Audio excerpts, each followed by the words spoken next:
Welcome to RBM creatives media. నేను మీ నక్షత్ర. ఈరోజు మనకి అందరికీ సంతోషకరమైన విషయం. ఎందుకంటే కేంద్ర రాష్ట్ర విద్యాశాఖ మంత్రి రాజీనామా చేశారు. దానికి సంబరాలుగా టీఆర్ఎస్ పార్టీ కార్యకర్త పరకాల మనోజ్ కుమార్ గౌడ్ అయితే ఈరోజు భారీ ఎత్తున సంబరాలు చేశారు. అదేవిధంగా విద్యార్థులు కూడా స్వీట్స్ పంచారు. మనతో పాటు ఉన్నారు. మరిన్ని వివరాలు తనతో తెలుసుకొని మాట్లాడదాం. నమస్కారం. సో ఇంత హ్యాపీనెస్ ఎందుకున్నారు? అంటే గత కొన్ని రోజులుగా జరుగుతున్నటువంటి విద్యార్థుల మీద దాడులే కానివ్వండి, ఈరోజు విద్యార్థులు కేంద్రం ప్రభుత్వం మెడలోంచి, బీజేపీ మెడలోంచి ఈరోజు వాళ్ళు విజయం సాధించారు. ఇది పూర్తి విజయం అని కూడా నేను ఇంకా కొన్ని హామీలు వాళ్ళు చేయాల్సి ఉంది. ఎందుకంటే అక్కడ గాయపడ్డ విద్యార్థులకు కూడా ఇంకా వాళ్ళు న్యాయం చేయాలి ప్రభుత్వాలు. ఇప్పుడు చర్చలు నడిపిస్తున్నారు. ఇందాక నేను టీవీలో చూశాను, ఇందాక చర్చలు నడిపిస్తున్నారు అనేది. ఇలా ఏంటంటే ఒక జెన్సీ తలుసుకుంటే దేశ భవిష్యత్తుని, దేశ రాజకీయాలను మార్చొచ్చు అని చెప్పడానికి, అంటే పవర్ ఉండగానే సరిపోదు, పవర్లో ఉన్న మనుషులు కూడా దింపే కెపాసిటీ ఓన్లీ విద్యార్థులకు, యువతకే ఉందని చెప్పని నేను తీవ్రంగా భావిస్తున్నాను. అందుకని ఈరోజు మాకు చాలా సంతోషం అనిపించింది. కాబట్టి ఈరోజు రామ్నాథ్ చౌరస్తాలో పటాకులు గాల్చేసి, ఈరోజు టపాకాయలు పేల్చేసి అందరికీ వచ్చిపోయే ప్రజలందరూ కూడా వాళ్ళు కూడా చాలా సంతోషంగా వ్యక్తం చేశారు. మాకు స్వీట్లు తీసుకుంటే ఎందుకు అని చెప్పి అన్నప్పుడు, లేదా నాకు చాలా సంతోషం అనిపించింది మాకు కూడా. మేము గత కొన్ని రోజులు టీవీలో చూస్తున్నాం. మేము ఈ కేంద్ర ప్రభుత్వం ఎంత దారుణంగా విద్యార్థులను కొడుతున్నారంటే, ఇప్పుడు నాకు అర్థం కాని విషయం ఏంటంటే, ఇన్ని రోజులేమో వీళ్ళు తీవ్రవాదులు, వాళ్ళకు ఫండింగ్ వచ్చేసి పాకిస్తాన్ చేస్తుంది, వాళ్ళు రెచ్చగొడుతున్నారు, వీళ్ళంతా దేశద్రోహులు అని చెప్పని అన్న బీజేపీ నాయకులకు ఒకటే హెచ్చరిస్తున్నా. ఈరోజు ఏంటంటే, మీరు ఇవే చెప్పుకుంటా మీరు పబ్బం గడుపుతారు, కానీ ఇప్పుడు యువత మేల్కొనింది. అది దయచేసి గ్రహించండి. ఇప్పటికైనా కూడా ధర్మబద్ధంగా, మీరు అన్న ధర్మబద్ధంగానే మీరు రాజకీయాలు చేయండి. అంతేగాని దేవుడి పేరుతో వ్యాపారాలు, మత రాజకీయాలు చేస్తే మాత్రం ఊరుకునే ప్రసక్తే లేదు. ఇప్పటికైనా I seriously welcome to the entire Gen Z and youth. Please join the politics. You can do the miracles in future.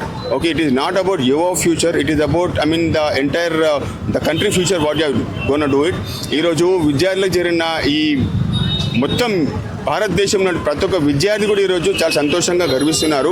ఎందుకంటే వాళ్ళు ఏదైతే జరగాలని డిమాండ్ చేశారో అది ఈరోజు జరిగింది. ఈరోజు మరి ఇదే జరిపేది ఉంటే కనుక మీరు ఎందుకు ఎందుకు ఇట్లా మీరు ఇంతగానం తీవ్రంగా విద్యార్థులను మీరు కొట్టిర్రు? రక్తాలు వస్తారు, కొడతారా విద్యార్థులను? వాళ్ళు తీవ్రవాదులు ఏమన్నా? తీవ్రవాదులకేమో తీసుకెళ్లి జైల్లో పెట్టి 3 పూటలు మేపుతున్నారు. ఇది ఇక్కడే పుట్టిన భారతీయులకేమో, విద్యార్థులకేమో, రేపు భారత భవిష్యత్తును మార్చే విద్యార్థులకేమో మీరు రక్తాలు వాళ్ళు కలదూసారు. ఇది ఖచ్చితంగా బీజేపీ గవర్నమెంటు రానున్న రోజుల్లో పొందబెట్టే రోజు దగ్గరలో ఉందనేది ఇది జస్ట్ ఒక ఉదాహరణ మాత్రమే. Thank you. అంటే ఉమెన్స్ అని కూడా చూడకుండా కూడా అదన్నాను కదా, వాళ్ళకు విద్యార్థులు అంటే వాళ్ళకు ఆడవాళ్ళ, మగవాళ్ళని కొన్ని వీడియోలు మీరు చూస్తుంటారు. మీరు ప్రెస్ జర్నలిజంలో ఉన్నారు కాబట్టి వాళ్ళు ఎక్కడ పడితే అక్కడ ఒక మహిళని కానీ, ఒక అమ్మాయిని కానీ చూడకుండా వాళ్ళు పోలీసులా, లేకపోతే పోలీసు డ్రెస్ వేసుకొని వచ్చిన బీజేపీలో కొంతమంది ఉన్నటువంటి రౌడీలా, అది అనేది ఇక ప్రజలకే తెలవాలి. కానీ ఇది మాత్రం దేశంని ఉడికించే విషయంగా ఈరోజు మారింది. కాబట్టి బీజేపీ వాళ్ళకు భయం అనేది స్టార్ట్ అయింది. ఖచ్చితంగా బీజేపీ భయం అనేది స్టార్ట్ అయింది. అందుకే ఈరోజు ఆ మంత్రి ఎవరైతే ఉన్నారో, విద్యాశాఖ మంత్రి కేంద్రం నుండి, వాడు ఇలా చెప్పకుండా రిజైన్ చేసిండు ఇలా. ఇప్పుడు దాని గురించి ఇప్పుడు ఆ లోకల్ ఉన్న లీడర్లను, యూత్ మన స్టూడెంట్ వింగ్ లీడర్లను వాళ్ళు పిలిచేసి ఏదో మీటింగ్ పెడతామని చెప్పని అన్నారు. కానీ ఇది పూర్తి స్థాయి విజయం కూడా కాదు. కానీ yes, it is a victory of students. As I said, Gen Z can do miracles. It has been proved here now today. వాళ్ళు గత 3 ఇన్నేళ్ళ నుంచి వాళ్ళు చేస్తున్నటువంటి రైతుల మీదనే కానివ్వండి, యువత మీదనే కానివ్వండి, రైతులు కూడా ఎంతో మంది ధర్నాలు చేశారు. వాళ్ళ మీద ఇలాగే చాలా విపరీతంగా, అంటే ఇప్పుడు దేశానికి వెన్నుముక్క రైతు, విద్యార్థులు అండ్ యువత, వీళ్ళు ఈ ముగ్గురితోనే ఆడుకున్నారు బీజేపీ వాళ్ళు. అంటే వాళ్ళు ఏమంటే రైతుల్ని చేసినాము, మాకు ఏం కాలేదు, ఇప్పుడు నేను విద్యార్థులతో చేస్తామని చెప్పి అనుకున్నారు. కానీ యువత, విద్యార్థులు ఒకటయ్యి దేశం మొత్తంగా కూడా మీరు చూసినట్టయితే కానీ ఆంధ్రప్రదేశ్ కానీ, తెలంగాణ కానీ, ఇక్కడ ఏ పార్టీకి సంబంధం లేకుండా కూడా అన్ని పార్టీలు కూడా ఏకమై ఒకటే నినాదం ఉందంటే, వాళ్ళకు న్యాయం చెయ్యండి. వాళ్ళు చేసేది న్యాయ పోరాటం. దానికే నినాదం తీసుకొని అందరూ ముందుకు వచ్చారు. Entire country students also I heartily congratulations to entire students of India. You have done fabulous. You can do the miracles in future. Again I'm requesting you, please join politics. Let's you join the politics and let you clean the politics. Thank you. అందరికి నమస్కారం. ఈరోజైతే 30 రోజుల నుంచి neat పరీక్ష leak అయ్యి ఒక 21 మంది విద్యార్థులు ఆత్మహత్య చేసుకున్నారు. వారి కోసం అయితే ఉద్యమం జరిగింది. వాళ్ళ ముఖ్యమైన 3 డిమాండ్లు నెరవేర్చి వాళ్ళ ఆత్మకు శాంతి చేకూర్చండి వాళ్ళు జరిగిందని చెప్పేసి మేము కోరుతున్నాము. అందువల్లనే ఈరోజు ఈ సంబరాలు.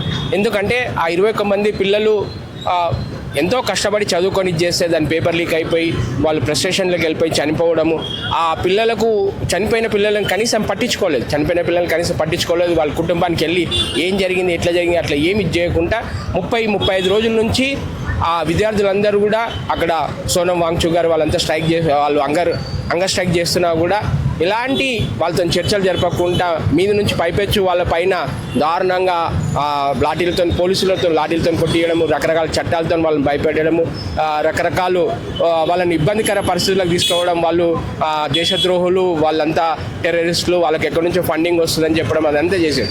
కానీ అసలైన సమస్య 21 మంది విద్యార్థులు చనిపోయారు. మన పేపర్ లీక్ గవర్నమెంట్కు బాధ్యత వహిస్తూ నైతిక బాధ్యత వహిస్తూ రాజీనామా చేయరు.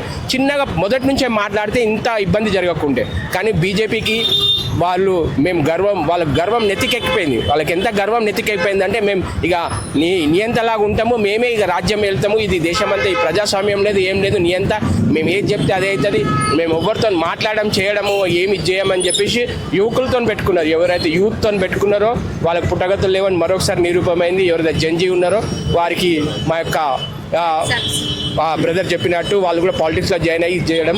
ఈ విషయంలో కూడా మా టీఆర్ఎస్ పార్టీ అధినేత్రి కవితమ్మ గారు కూడా ఎప్పటికప్పుడు సపోర్ట్ చేస్తూ ఎప్పటికప్పుడు తన మోరల్ సపోర్ట్ ఇస్తూ వాళ్ళు ఇది చేస్తాము. టీఆర్ఎస్ పార్టీ ఎప్పటికీ యూత్ సపోర్ట్గా ఉంటుంది. వాళ్ళు చేసే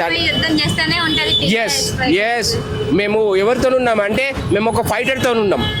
టీఆర్ఎస్ పార్టీ అంటేనే ఒక ఫైటర్ పార్టీ. మేము ఒక ఫైటర్తో ఒక ఉద్యమ నేతతో ఉన్నాము. ఆమె ఆకాంక్షల ప్రకారం దీని ప్రకారం మేము ఇది చేస్తాము. అందుగురించే మనోజ్ గారు చెప్పినట్టు ప్రతి ఒక్క యువత, ప్రతి ఒక్క స్టూడెంట్ కూడా పాలిటిక్స్లో రావాలి. ఈ దేశం మీది, ఈ దేశంలో ప్రజాస్వామ్యం ఉంది, రాజ్యాంగబద్ధంగా ఇది చేస్తాం, మనకు రాజ్యాంగం ఉంది, దాన్ని కాపాడుతుంటూ మనం ఇది చేయాలి. జై అంబేద్కర్, జై భారత్.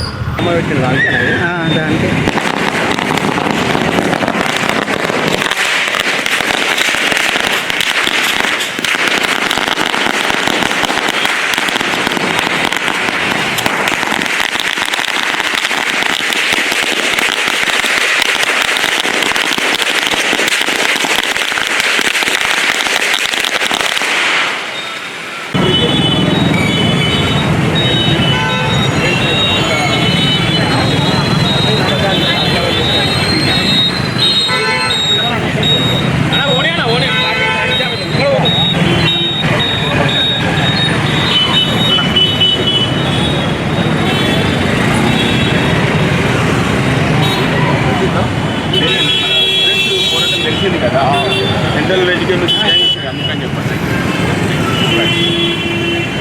కొన్ని బైక్ ఫ్యూచర్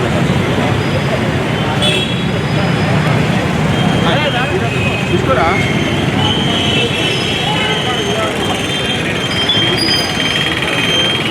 విద్యార్థులు తెలిసింది కదా పోరాటం లేదా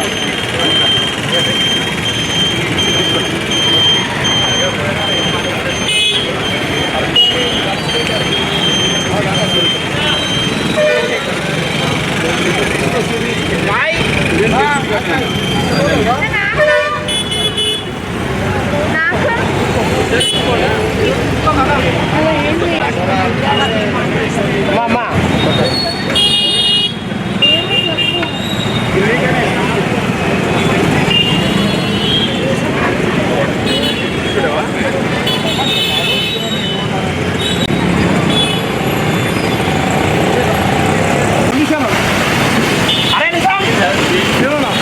స్టూడెంట్స్ గెలిచినందుకు